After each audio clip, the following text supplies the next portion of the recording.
It says setting up your meeting for Facebook Live. It's now streaming. So when it does that, and if you see that it works, done, redirecting the Facebook Live page. Are we there? It took me to a page. Yep. But I'm not seeing it. Are you seeing it? We're live. Oh, we're live. Live. Okay, we're live. I can't see it, but we're live. Hey, folks. Yeah, there we go. Charlotte's Podcast. Now, this is our, first of all, let me just drop back for y'all, that jumped on right away. So welcome to Charlotte Readers Podcast. This is Tune In Tuesdays Live. I'm Landis Wade. This is Charlotte Readers Podcast, where authors give voice to the written words, but in a different format. We're trying something new. I'm here with Hannah Turner and Renee Gorman. Say hello, Hannah and Renee. Hey. Hi, everyone. Hannah is our publicity manager. Renee is our social media manager. Hannah's with Spellbound Marketing, and Renee is with Social Grip Marketing. And I'm just me. I'm hanging out with the podcast. I feel like, folks, I'm working without a net here, because usually in the podcast world, you get the chance to record and then edit and then think about it. And if I fall down tonight, it's over, right? This is spontaneous. This is spontaneous, yeah. All right. Well, look, we got a great little show tonight for you. It's going to be 30 minutes long. It's tight. We got some good stuff. We've got a focus tonight which is social media marketing. That's why I got my two experts here, my right hand and my left hand. I don't use hands. I let them take care of that. But they run that. They run the social media and they run the marketing part of things. And we're going to talk about that for authors tonight. We're going to bring on Michael Huey. Michael is he's a mystery writer. He's written a great series of books. His second has just come out. We're going to talk about that and what he's doing in this time of Corona to actually promote his book. But before we jump into that, before we do that, let me just do a quick thank to our sponsors here, Charlotte Mecklenburg Library and Park Road Books, our lead sponsors, and also our season 7 sponsors. We got the Charlotte Writers Club, Charlotte Center for Literary Arts, North Carolina Writers Network, and Spark Publications. Thank you, sponsors. Appreciate that. Okay, what's happening on the podcast before we jump into this? We've got a newsletter that comes out every Tuesday, which happens to come out on the day we're going to do this. And we usually announce the episode that's coming that day and then the episodes for the next week and a half. Sad to tell you that if you hadn't already heard that our guest today, Tony Abbott, passed away this weekend. Tony was just a wonderful poet. He taught at Davidson College for many years. He was emeritus in the English department. Wonderful poet. I got to sit down with him this summer, record with him remotely, and it's a wonderful episode. He talks about his life. He talks about poetry and teaching. Commend that to you.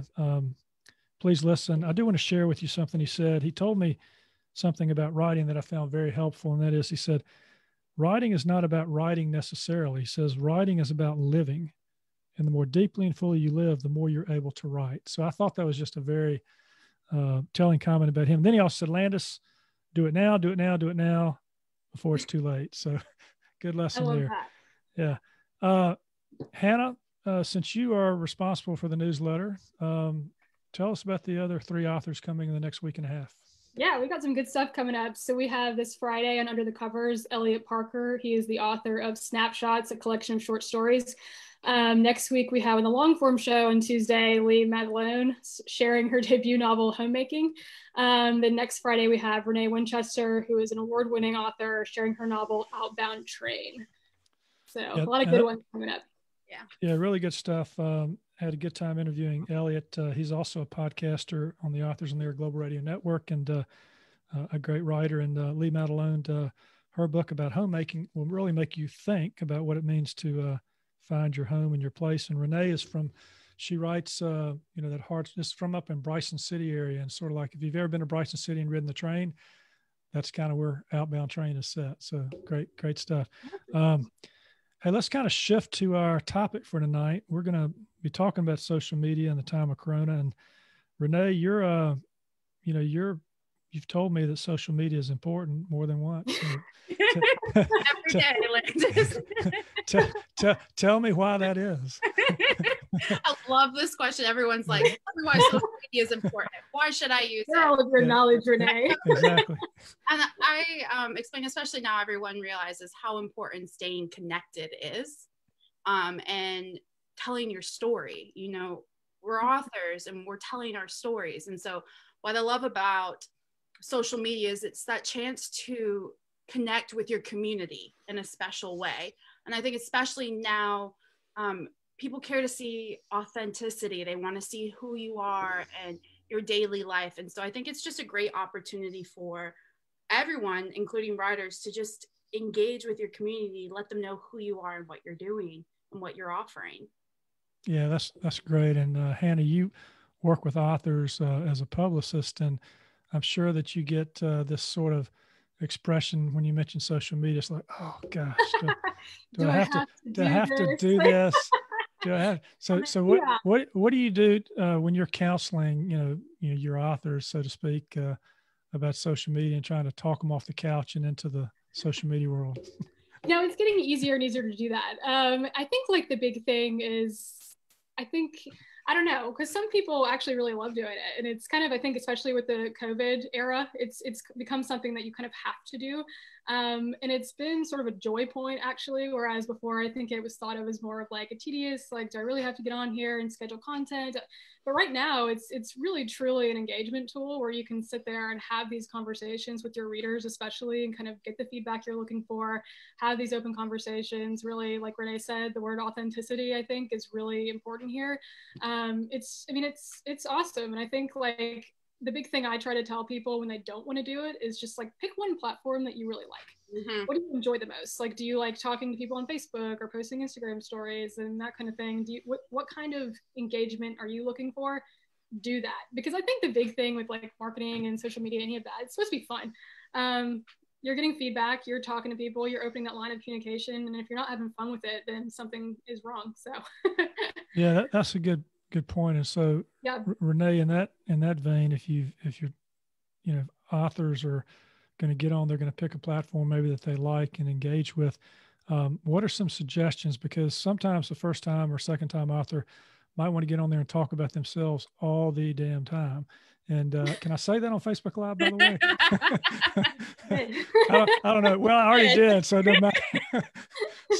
So tell us, is there an 80% rule or a 90% rule or something? Yeah. So in bringing up that 80% rule, I want to piggyback really quick off of what Hannah said. And sure. I do agree. People, a lot of the times, they think they need to be everywhere. And that is not true at all. I rather you get to that one platform, and we call it kind of like the sweet spot. Where are you comfortable? And then where is your audience or your community, and go there. So if you're comfortable with Instagram and Twitter and your audience is on Twitter, go to Twitter, or anything like that. Now to answer, why am I everywhere then? you got me on Facebook and Instagram and Twitter and audience everywhere. Goodreads and you got a social team and a wonderful public. Well, that's true. That's true. I've got y'all. That's why. Okay. Now to answer your thing about got your back. I don't even. So the question was about how to engage and like tell. A lot of people think you should sell, and talk about yourself, and I don't necessarily think that's true. In content marketing, we have an idea of the 80-20 rule. 80% is to be informing, educating, entertaining your audience. The other 20% is usually to sell.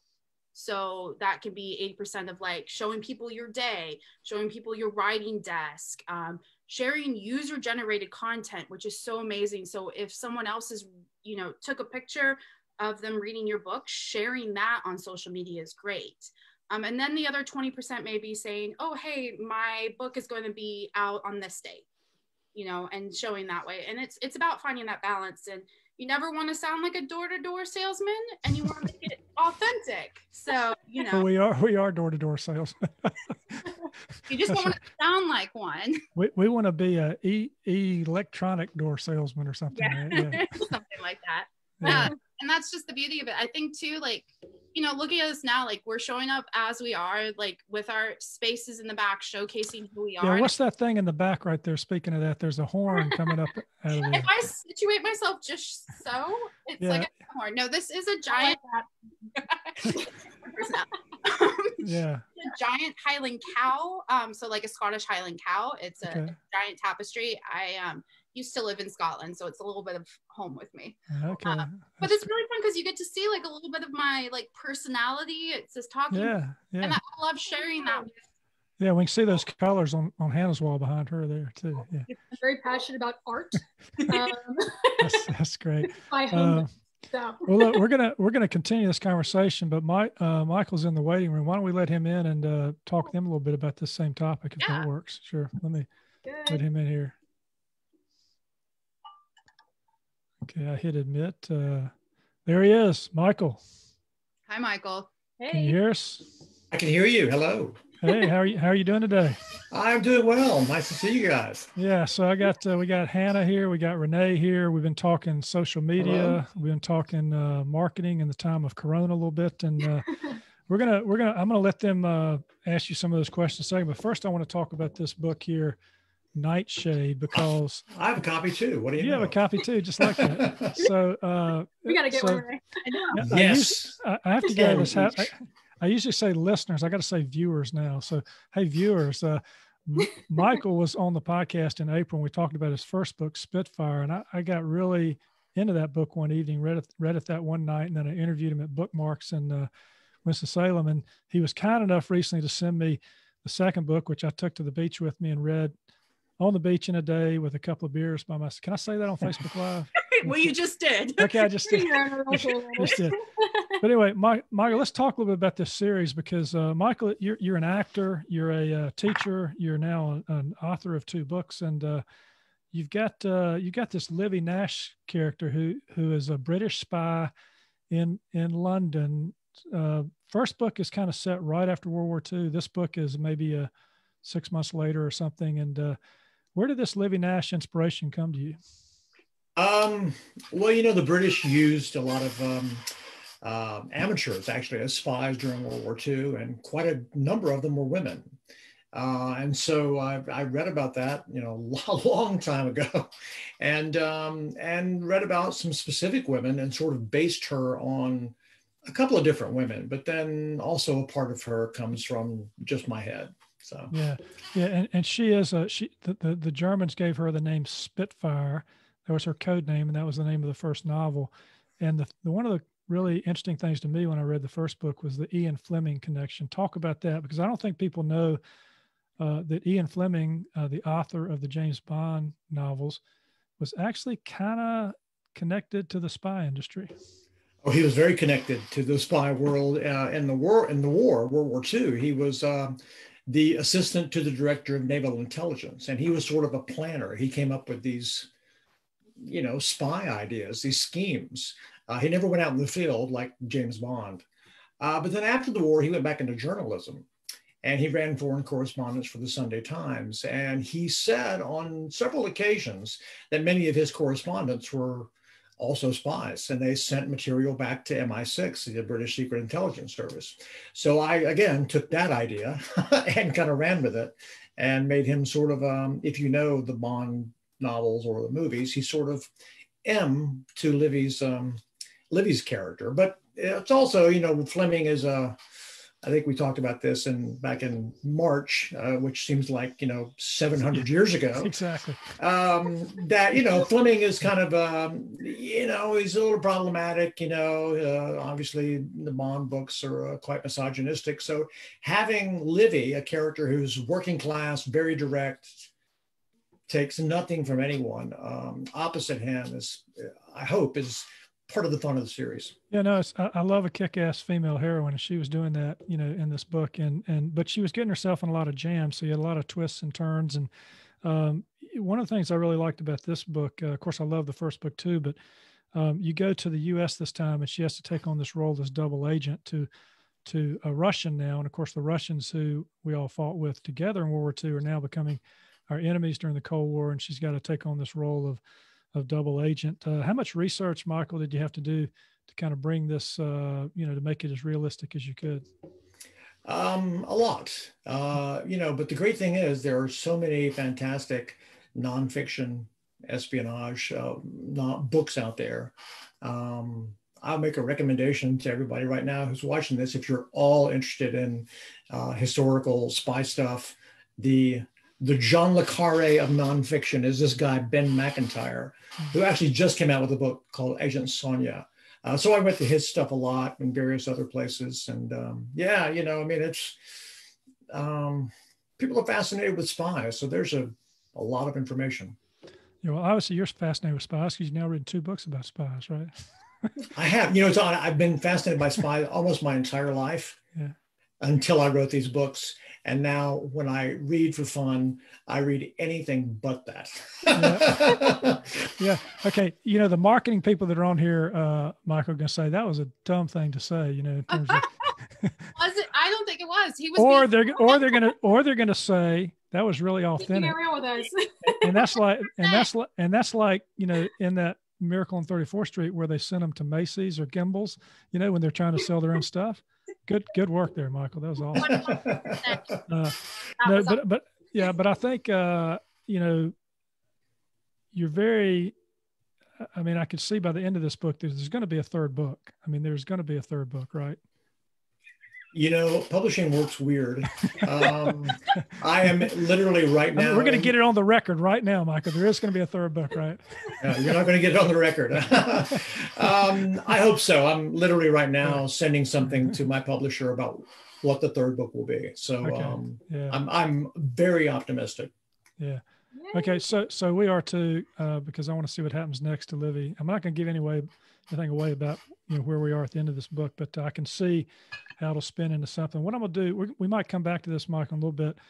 And by the way, I don't know anything about social media. So when I said that was a dumb thing to do, I don't know what I'm talking about. So that's why I've got these folks on here. And that we got Hannah, who's publicity manager, Renee, social media manager. Y'all have some questions for Michael about what he's doing with his book and how he's marketing in the time of Corona? Yeah, I guess I'll hop into it right away, Michael. I'm going to put you on the spot. We were just talking, you know, about being completely authentic and this whole 80-20 rule. So 80% of the content that you put out needs to be entertaining, informative, educational, while the other 20% is meant to be kind of more of that sales based, telling them where are you going, what's going on. So you mentioned a lot about the history that you're doing. Do you ever show your audience kind of the behind the scenes aspect of you writing and what that entails? I do. Yeah. I try to, at least, you know, I mean, when you're, this summer I was working on a first draft of something totally different. And so, you know, you're posting pictures on Instagram of your laptop with, you know, chapter 1, I've started, you know, and then when I got to the end, believe me, I let everybody who would possibly be interested know that I finished that draft, because it was, dare I say, the only happy day of 2020, maybe. So yeah, I try to do that. I mean, I find it hard to, you know, like on my personal Facebook page, you know, if my daughter does something really cool, like on her birthday, I put pictures of her and she gets a lot of likes because she's a really cute 10-year-old. But I, you know, I he's using kids to market his book. Is that legal? Oh my gosh. Well, we were saying, we do the same thing with you, Landis. Oh, that's right. You did. Yeah. And I think that's great, because once again, you're showcasing you, because while people love your book, they also love you and they want to get to know you and see you. And so I know I tell Landis, I'm like, I'm going to go into the vault and find the pictures that I can to showcase that. And they do exceptionally well, you know. So I'm happy to hear you're showing that, like, behind the scenes. It really does, as someone who is a book lover herself, getting to see what my favorite authors are doing, you know. The same way. It makes you feel more close to them. And that's what social media is about, is telling your story and being close. Yeah, like encouraging the engagement too. So kind of making your readers feel like they're a part of the process, I think, is super important. And it kind of makes you just, I mean, same thing with me, just as a reader myself. I love being able to engage with my favorite authors. And when they retweet me and stuff like that, I'll send screenshots to my mom. My new best friend, Mom. So Michael, we were talking about, you know, authors having this sort of knee jerk or elbow jerk or whatever jerk reaction to social media. And they were suggesting, you know, pick one that you like best and stick with it. Do you have one that you like to use more than others in terms of promoting yourself? Yes, and it's probably the one that I was the least familiar with before I was being published, and that's Instagram. You know, yeah, so I've had to learn how to use that. But there's a really great writing community on Instagram. It's very friendly. You know, Twitter can be not friendly at times. I mean, not that I've had any experience like that, but there's a little more snark on Twitter. And Instagram, you know, is just, pictures. I mean, what I've struggled to find is sort of my niche, because I do follow some authors who have a real niche. They only post this. Like there's a woman that I met at Bookmarks when you did the podcast, Carrie Callahan, who is historical fiction, and she will show the book she's reading in these gorgeous, like Joanna Gaines came in there and staged the picture for her, and these like tea, cups and all this stuff, flowers, and they're always different for every book. Yeah. And I could never do that. Yeah. So I'm, for a while I thought, well, maybe I should be sort of the, the old movie guy, or, I'll just talk about research. And I thought, I want to make it also current and reveal a little bit about who I am in the process. For your books, people are really interested in James Bond series and that series. What about something related to Ian Fleming and the whole connection there? I've done some of that, but I find most of primarily because I have a female protagonist, a lot of women are reading that, Sure. And so obviously Bond being sort of a male sort of thing. Sure. So I kind of split the difference. I mean, it's tough. I mean, I'll give you an example of someone who I think does a great job. The writer named Megan Abbott. She's a crime writer. I just think she's wonderful. She lives in New York, and she takes these kind of dark, weird pictures of corners of New York City, and that's what you see every time she posts. And then occasionally she'll let you know she's doing something. I think I'm pretty much 50-50 in terms of this is me, this is what I'm doing, and please, for God's sake, buy my books. Yeah. Well, Michael, you're an actor. Have you thought about doing anything using that skill set, whether it be short video clips or short podcast clips or, audio that you would put up that kind of teases out some of the things that you're doing in your books? That's a great question. No, I have never done that because I guess the best answer to that question is my acting skills come out in this kind of venue, in interviews, podcasts, whatever that I've done. This is where my acting skills, and I never thought about that. Maybe I'll give that a try though. Yeah. What do you think, Renee? I recommend it. Video is phenomenal on social media in general. It's got a great turn. And people like to see you. They like to interact. It makes it a little bit more personal. Yeah. Yeah, we could have a walking tour, as to where maybe Livy got in trouble in Paris or in trouble in the capital city or something. Assuming we can ever go back to Paris. Assuming we could ever get, or even get to you. So Hannah, what do you think? You're on the author publicist side. Any questions for Michael about what he's got going on? Yeah, I had two questions. One out of curiosity. So just with COVID and everything, did you start your marketing strategy even earlier ahead of your publication date, or what was your kind of approach from a timeline perspective? Yeah, my first book was published in January, so I had about a month and a half of normalcy. Nightshade just came out at the beginning of September. Right. But no, for about 6 months, there was kind of a marketing blitz for the first book. There's nothing really in person. It was mostly done through social media. Okay. I'm with an independent publisher, but they're connected to one of the big five. And so they sent out, this is what you need to be doing. That's the best thing that has happened, though. I've been connected with this Facebook group of debut 2020 authors, and we just bounce ideas off each other. And I follow them on social media as well, so I can see what they're doing. Yeah. And that's been tremendously helpful. That's awesome. That's really cool. I think the Facebook groups as a whole this year have been so crucial in terms of just like forming that community online and really honing in on that. That's fantastic. I love that.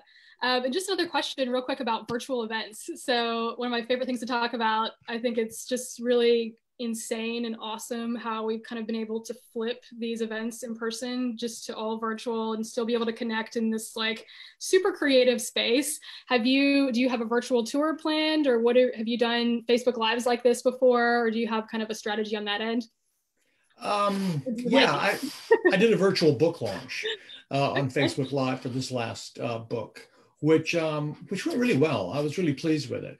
I had an event that was supposed to happen in May that the bookstore was considering doing virtually, and just said, no one wants to come see that. I didn't take it personally because I was on a panel with 4 or 5 other people. So I guess my strategy is I'm open to, I have a publicist who works for me. And so I'm certainly open to as many of those as possible. But do you like them? Do you yeah. like yeah. I mean, I'm also a college professor, so this is a big way how I teach class is Zoom. Yeah, I mean, this is not Zoom, but I mean, I'm used to it, and I do like it. Yeah, it works fine. It would be so great. I mean, I had 2 conferences I was going to this summer, and I really hate I didn't get a chance to go see people and in person. And I've got about 500 Spitfire bookmarks that I have nothing to do with now. So maybe one day I'll get out there and go, hey, this book came out 2 years ago. Would you like a bookmark? Yeah. So Michael, this has been fun. How's the reaction been to the book so far? I mean, I really enjoyed it. Are you getting some good feedback on the book? I am, and I was really worried because it's a little bit darker than the first book, and it's a couple of the characters that people loved in the first book are not back, but they are going to come back in the third book. So I got it right here. I finally got the admission right there. The third book. I knew if I left it alone for a while, it'd come out sooner or later. Yeah. I'll tell you, if it doesn't get published, Atlantis, I'll just write it and send it to you. There you go. We'll put it out on the podcast. I know we'll do it in increments. We'll release it in chapters on the podcast. Like a serial, exactly. Like a serial, exactly. Yeah, that's good. So what's on your bookshelf behind you, Michael? You got a bunch of books. A lot of stuff. Yeah. This is kind of right over here is kind of my spy shelf here. Okay. And you see, it's one of my favorite books, Funeral in Berlin by Len Deighton, right over here. Over here, I got my crime and historical stuff here. Okay. A lot of my books I use for research up on this top here. This is kind of my little closet office here in my house in beautiful Winston-Salem. That's awesome. Well, Michael, we're going to wrap it up here with you, but just tell us where people can find the book and where they can find you. Well, if you go to mlhuie.com, that's mlhuie.com, you will find links to buy both books at all the major places, including Bookshop and IndieBound. And please go and support your independent bookshop. They need you right now. They always need you right now, and you need them. So and you can also join my my mailing list there and find out first about that third book that Landis is talking about. And Michael, just one other question. There's a lot of purple on the covers of your books, right? Is that a favorite color of yours, or is that just setting the mood of the spy series? Well, they have here, this takes place in DC in the summer. Yeah. So, but they put the cherry blossoms here. Yeah, exactly. So I think that's why. But it looks beautiful with the first book. Right. The 2 covers kind of look nice together there. So, And I noticed for all the people that are paying attention, but you've got this shadow of the profile of Livy on the cover. Well, I'll tell you something. My job is what goes on between the covers, right. And what's on the cover and on the back cover is strictly the publisher. And they give me a little bit of input, but ultimately they're the ones who decide that. So wait, Michael, before you go, I just saw we had someone pop up with a question. Back to your Facebook groups. How do you go about finding these? Are there any keywords? Do you go based off of location? I thought that was a really good question. I had another author tell me, you need to join one of these groups. It's a 2020 Debuts is the one that I'm in. Mm-hmm. It is a private group, so for authors, and I'm, there's a moderator who admits people. Mm-hmm. They're also, on Instagram as well. I encourage you to at 2020 Debuts, and and as well as on Twitter. So there are a lot of really really talented people in that group. I think you interviewed Rita Woods in February. She's in there, and a lot of other really great people. And yeah, and just piggyback off of Michael's suggestions, I would also just recommend anybody that's looking for this to Google, like Facebook search keywords like 2020 authors, aspiring authors, North Carolina based authors. Just keep searching for those groups, and that's just where you find your community. That's Absolutely. Great. Well, I really enjoyed the book, and I'm looking forward to book 3 whenever book 3 comes out. But everybody else should go out and read books 1 and 2 if you like a kick-ass female heroine spy who gets sort of in a lot of corners and figures out a way to get out. So it's a lot of fun. Fast reads. Paragraphs aren't too long. Pages move. He doesn't describe every leaf and every pebble. We kind of keeps things moving, right? Do what I can. Yeah. Michael, thanks for showing up. I don't know if I'm supposed to kick you out or you just leave or how that works, but I'll just click the red button down here, and I hope it doesn't kick you all out. Thank you, Michael. Right. Nice to see you all. Thanks for having me on. Yeah. All right. Hey, we're still here. All right. And okay, we're still here. That was really great, wasn't it? I mean, he did it. Yeah, I'm really interested in what. So, what's your take on what you just heard in terms of author marketing using a real life example of a successful author? I think. Go ahead. Go ahead. What he did was brilliant. I think he hit the nail on the head of like what you're looking for in social media. He found his platform and he was engaging. I loved Hannah's questions about strategy, specifically too, because with those people that had new books coming out, having to pivot so quickly, and that was like the word of 2020. It really is.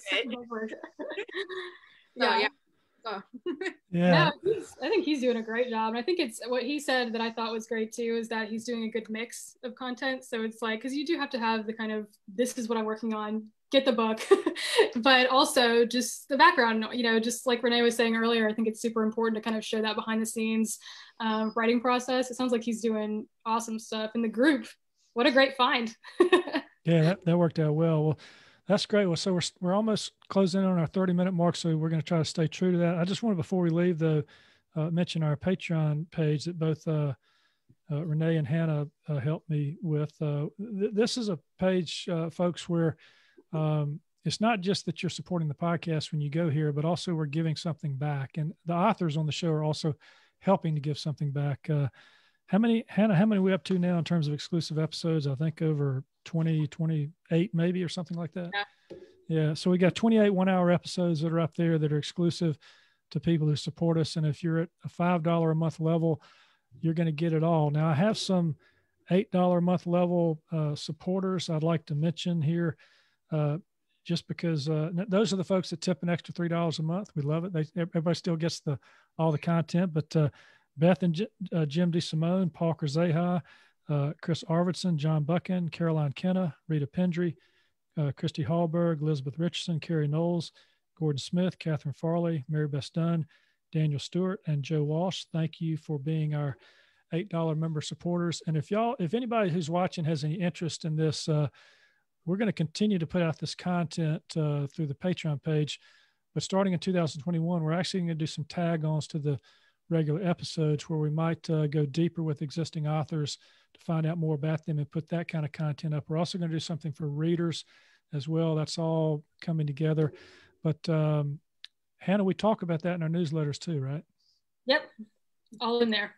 So do your dogs. Your dogs help out with that conversation too. Okay. That was pretty brief, but I'll take the answer. Hannah does more than that. Actually, she puts a whole box in the newsletter that has all the. I don't know if I heard the actual question. You kind of broke up and froze. So I thought you were asking me. What did you ask me? Well, you did a good job of faking it, even if you didn't know the answer. What did you say? I think I asked you how it was to, the fact that we talked about these in the newsletters that come out twice monthly, and if people want to find out about that, how do they get on the newsletter? Oh, you subscribe to it. Yeah. Subscribe to the newsletter. Okay. Learn all about it. Yeah, at the bottom of every newsletter, we always have kind of a rundown of what content we have up on Patreon from the past, what's coming up. At the end of every month, we have a little section that shares what we've had come up on that month specifically. And the video I was referring to with the dogs, it's with Lyndon. That's how I roped in dogs to the conversation, which I always tend to do. You were like, what? I don't know what you're talking about. Okay. Yeah. All right. Well, anyway, Hannah helps us with that twice monthly newsletter. I think it's looking really good, and you get a lot of good information about what's coming on the podcast. You can find out about Patreon. And Renee, we got stuff coming on social media, both Facebook and Instagram, right? And tell us what people can be looking for there. So we showcase the authors. So those that are on, your normal Tuesday show, and then the Under the Covers on Fridays, we highlight Patreons. And then we really just wanted to hear from you all on there as well. So we'll ask questions just to get to know, our community better. And then always, like I said, we dig into the vault for Landis and some wonderful pictures. You should not give somebody else administrative access like I did to Renee, because she'll do things like that. She'll find pictures of me and put them up without even getting consent. Is that even legal, Renee? I'm like, no, we're doing this. Yeah, I know. I think she put a little hat on my head on my birthday or something. Yeah, yeah. It was really fun. Yeah. He didn't tell us it was his birthday. He just casually dropped it, and I was like, yeah. All right. Well, look, we're real close. We actually did a pretty good job with 35 minutes. We said it'd be 30, so we didn't go much over. If people like this, we're going to do this on a bi-weekly basis, but next time we're going to try Instagram Live, which will be me and one guest. I think there's a 2 limit on that or something. And then we'll come back again, and maybe y'all can come back too if you want to, and we'll do some of this again if you had a good time. So so what do I do now? How do we get out of this thing? We're just gonna leave and the Zoom call. So do we wave goodbye to people that are watching? Goodbye. Bye. Okay. Put the Grammys music on. Okay. All right. Oh my God. All right. Well, we'll have to figure out. We'll have to figure out music next time. All right. This is the silly version of Charlotte Readers Podcast, right? Yeah. Okay. Which some people don't like, but we have a good time. So we did go out on a limb here. We so were much fun. Working without a net, had a good time. Plus, I don't even have to edit this, so that's good. Authentic. Right? Yeah. Okay. That's the buzzword of this conversation. Thank you, Hannah. Thank you, Renee. Thanks to everybody that was listening. Thanks to our sponsors. Thanks to our Patreon supporters. And until the next time we do this, listen to the podcast. There's some great stuff coming. Thanks, folks. Yeah. Bye. Bye. Hit end. End meeting for all.